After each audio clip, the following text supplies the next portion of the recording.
Unacademy. Let's crack it. आज आपको 3 colour बताता हूं। 3 कलर कौन कौन से, देखो। एक कलर होता है रेड, ये शायद बाद में पहले भी आपके सामने कर चुका हूँगा, और अगर आपने ध्यान से उसको कभी देखा हो तो एक कलर होता है हमारा रेड, ठीक है, RED। एक होता है हमारा ग्रीन, एक कलर कौन सा होता है, ग्रीन वाला मामला, ठीक है। ठीक सर, ये क्या सिखा रहे हो आप? अरे रुको तो सही, पूरा देखना। ये टेक्निक आपके प्रीलिम्स एग्जाम को बहुत इफेक्टिव बनाएगी। अगले 10 से 15 मिनट तक पूरे कनेक्टेड रहना, पूरे कनेक्टेड है जो रहना। और एक कलर में ले रहा हूं, सपोज करो ऑरेंज। एक कलर में क्या ले रहा हूं, ऑरेंज, ऑरेंज, ठीक है। आप अपने हिसाब से कोई भी ले सकते हो, मेरे को 3 फेवरेट लगे तो मैंने 3 ले लिए, रेड, ग्रीन और ऑरेंज। ये 3 हमारे कलर हैं, बराबर, ठीक। ये 3 कलर इसलिए है क्योंकि मेरे को जो अपनी सड़कों पे जो रेड लाइट होती है, रेड लाइट वगैरह, वहां पर ये काम करता है। अटेंशन, ध्यान से देखना। 3 कलर का मतलब यह है कि आपसे प्रीलिम्स एग्जाम में जो सवाल पूछे जाते हैं वो 3 में से एक कैटेगरी के होते हैं। आपसे प्रीलिम्स में जो सवाल पूछे जाएंगे वो 3 में से एक कैटेगरी के होंगे, या तो रेड कैटेगरी, या फिर आपके ग्रीन कैटेगरी, या फिर आपके ऑरेंज कैटेगरी, ठीक है। या फिर आपकी क्या हो जाएगी, ऑरेंज कैटेगरी है जो वहां पर एप्लीकेबल होगी। ग्रीन कैटेगरी, सबसे पहले ये वो कैटेगरी होती है, सवाल को पढ़ते ही आपका दिमाग जो है आंसर फेंक के मारेगा।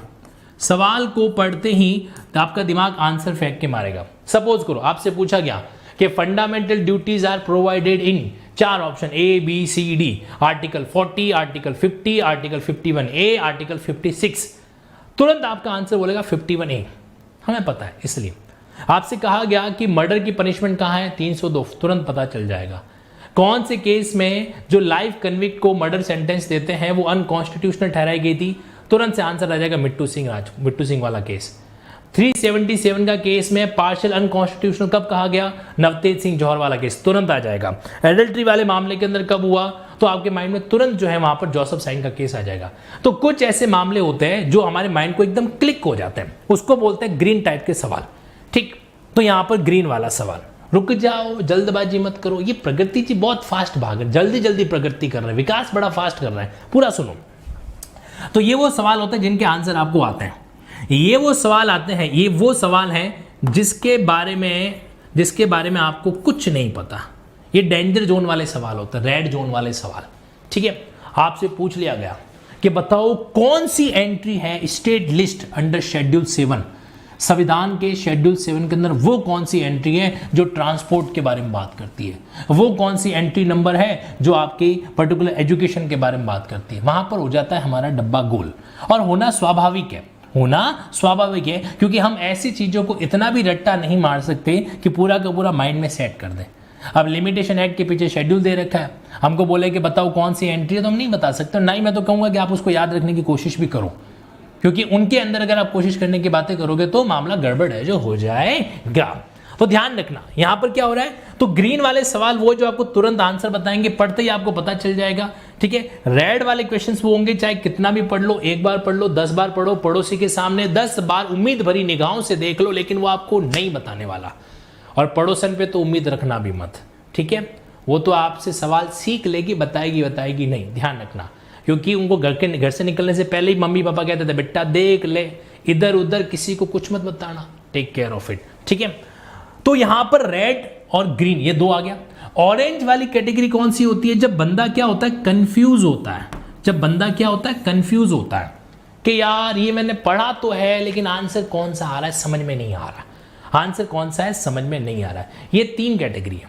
कंफ्यूज आप तब भी हो सकते हो जब सवाल के अंदर आपको कुछ एनालिसिस करने की बात है जो कही गई हो। क्या करने की हो, या तो कंफ्यूजन वाले सवाल, या फिर जहां पर आपको थोड़ा एनालिसिस करना पड़ेगा। एनालिसिस का मतलब कुछ कैलकुलेशन निकालनी पड़ेगी। उदाहरण के लिए आपको कहा गया कि एक ए नाम का प्राणी है, उसकी 1,10,520 रुपए की सैलरी है, ठीक है। अब बताओ उसके खिलाफ डिक्री ऑफ मेंटेनेंस जारी हो जाती है तो उसकी कितनी प्रॉपर्टी जो है अटैच हो जाएगी, एनालिसिस करना। तो इसको भी आप ऑरेंज कैटेगरी के अंदर रख सकते हो। अब ध्यान से सुनना मेरी बातों को। Sir, it was so good to meet and take your guidance Ahmedabad. अरे मैं तो खुद बहुत खुश हो गया एंड હું તમારો દિલ શું આત્મા શું મારે વિચારો શું खूब खूब आभार व्यक्त કર્યું છું कि तुम लोगों ने मिलके मेरा दिन बना दिया, मजा आ गया था, thank you so much, love you for all the persons to I meet at Ahmedabad and Vadodara, मजा आया था। ठीक है, और इसीलिए मैं 7 तारीख तक गुजराती सीख के आऊंगा, ये मेरा प्रॉमिस है आपसे। नाउ तो अब 3 कैटेगरी हमारे पास में, 1, 2 और 3 कैटेगरी। ठीक है, इस कैटेगरी के अंदर आप मुस्कुरा लो, ठीक है, इस कैटेगरी में मुस्कुरा लो, ये वाली कैटेगरी के अंदर तुम उम्मीदें छोड़ दो, ठीक है, और इस वाली कैटेगरी के अंदर अगर तुम थोड़ा अच्छे से टाइम दिमाग लगाओगे तो संभावना है जो हो सकती है। 3 बातें यहां पर आपके बीच में लागू होती हैं। अच्छा, तो आपको क्या करना है कि अगर आपके पास जो OMR शीट है और ऑनलाइन एग्जाम भी अगर आप दे रहे हो तो मैं आपको बता देता हूं, आपको एक रफ पेपर दिया जाता है। ऑनलाइन एग्जाम के अंदर भी आपको एक रफ पेपर दिया जाता है, नहीं दिया जाता है तो हाथ खड़ा करो, एग्जाम इवेल्युएटर को बोलो सर गुड मॉर्निंग, प्लीज मुझे एक पेपर दे दो और उनसे ले लेना। और ये जो पेपर दिया जाता है ना, इस पेपर के माध्यम से आप जो है जो भी क्वेश्चन नंबर, जैसे मैंने कहा था 1 से लेकर 100 तक है, इस क्लास का पूरा क्लाइमेक्स उन कैंडिडेट को बहुत बढ़िया से समझ आएगा जो एंड तक टिके हुए रहेंगे।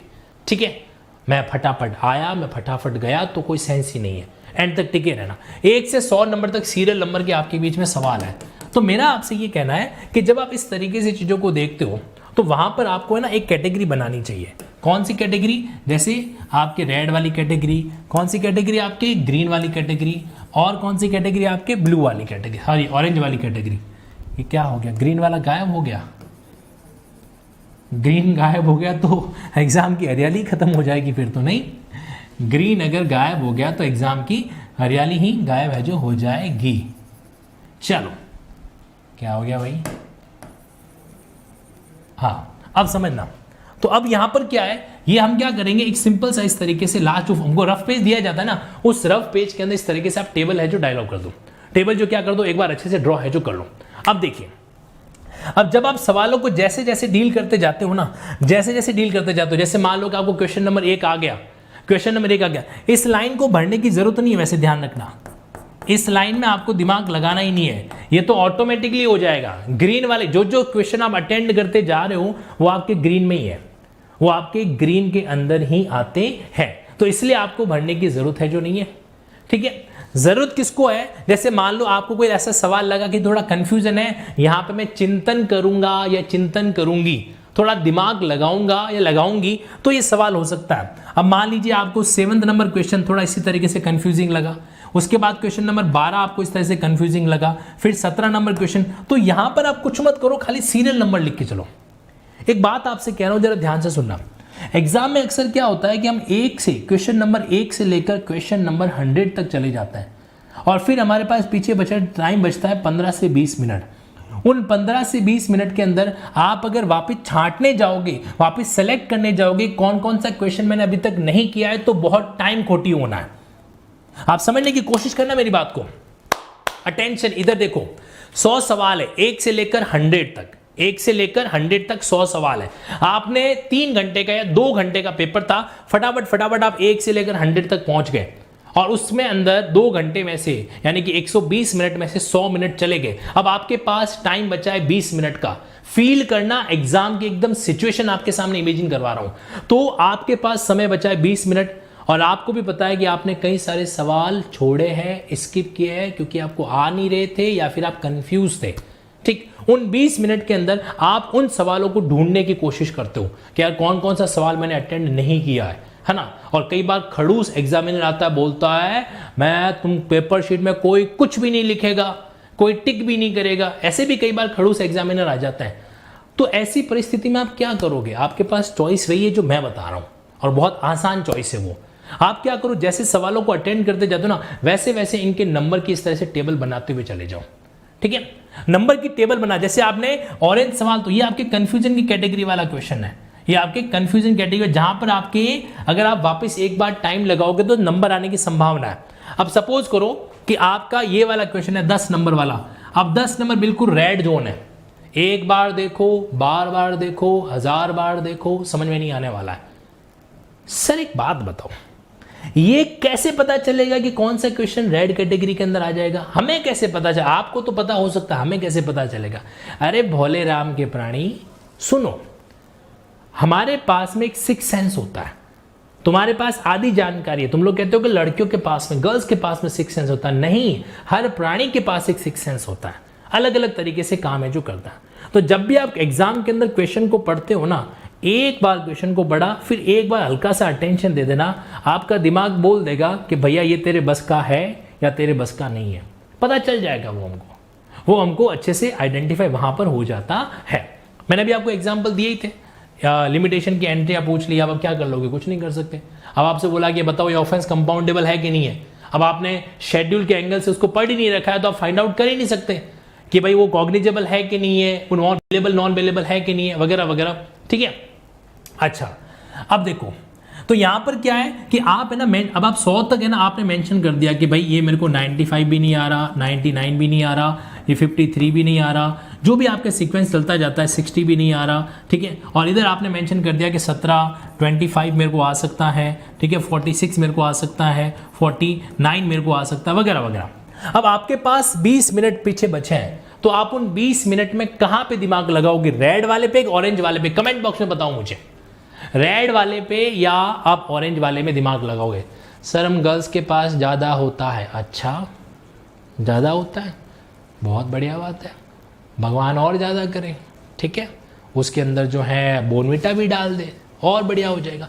Exactly, very good. हम क्या करेंगे, ऑरेंज वाले को प्रायोरिटी पे देंगे, इससे आपके रेड पर समय खराब होना बच जाएगा।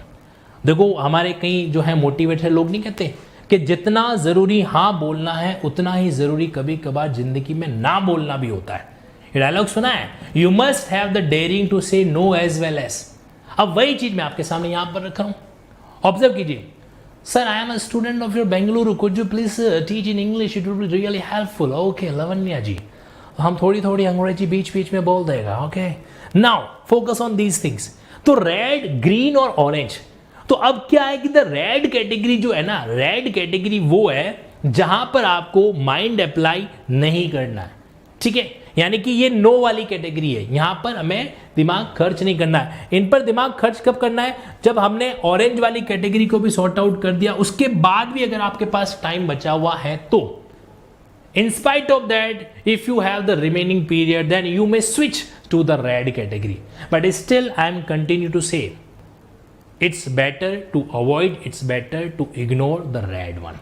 अच्छा यही है कि आप क्या करो, इस रेड कैटेगरी को इग्नोर है जो कर दीजिए, क्योंकि ये एग्जाम के अंदर समय खराब करवाती है, टाइम वेस्ट करवाती है ना।